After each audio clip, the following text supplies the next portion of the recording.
The man who refused to quit. No one noticed Daniel Harper when he walked into the building. He was just another man in a worn-out jacket, holding a folder that had been rewritten so many times the pages were starting to tear. Around him were people in sharp suits, confident smiles, and loud conversations about success. Daniel stayed quiet. He always did. This was his 7th interview in 2 years. 2 years earlier, Daniel had lost everything. His small business had failed after a sudden market crash. The savings he and his wife had built over 10 years disappeared in months. Soon after, his wife fell ill, and the medical bills finished what little money they had left. Friends who once praised his ambitions slowly stopped answering his calls. Invitations disappeared. Even family advice turned into silent judgment. "You should have played it safe," they said. But Daniel didn't believe in playing it safe. He believed in trying. Every morning, he woke up before sunrise, not because he was motivated, but because anxiety wouldn't let him sleep. He applied for jobs, rewrote his resume, learned new skills online, and faced rejection after rejection. Some companies never replied. Others sent short emails that felt colder every time. "We've decided to move forward with another candidate." At night, Daniel sat beside his wife's hospital bed, holding her hand while machines beeped softly. She never complained. Even on her worst days, she smiled and said, "We'll be okay." Daniel nodded, even when he wasn't sure. There were days when quitting felt logical, when giving up seemed like the smartest decision. But every time the thought entered his mind, another voice followed.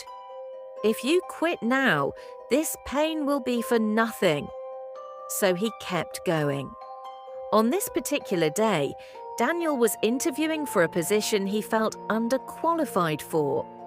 The job description demanded confidence, experience, and leadership.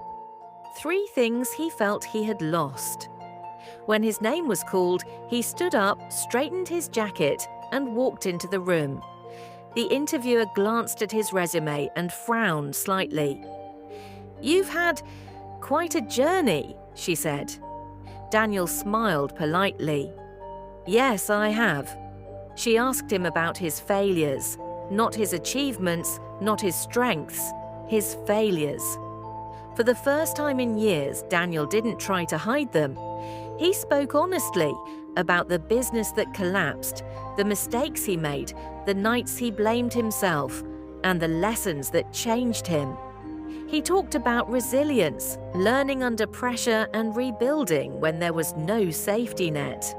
"I won't pretend I'm perfect," Daniel said, "but I've learned how to stand back up, and I know how to work when quitting feels easier." The interviewer stayed silent for a moment. Then she smiled. "Most people avoid failure," she said, "but leaders are shaped by it."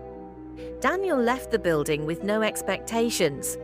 He had learned not to hope too much. Weeks passed. Rejections continued.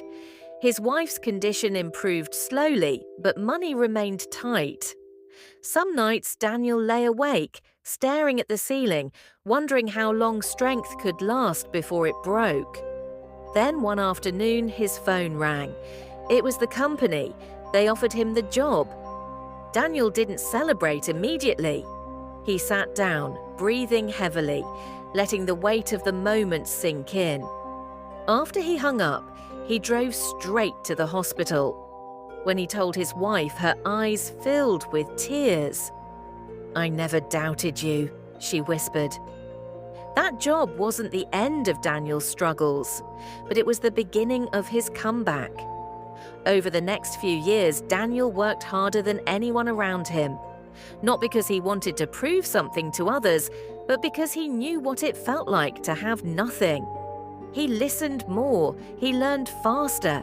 He treated people with empathy, remembering how invisible he once felt. Eventually, he was promoted. then promoted again. Years later, Daniel stood on a stage speaking to a room full of young professionals. Someone asked him a question that made him pause. "What kept you going when everything was falling apart?" Daniel thought for a moment. "I realized something important," he said. "Quitting doesn't end pain, it just transfers it to regret. But persistence turns pain into purpose." The room went silent. Daniel smiled, not as a man who had never failed, but as one who had failed and refused to let failure decide his ending. Because success doesn't belong to the strongest, the smartest, or the luckiest. It belongs to the ones who refuse to quit.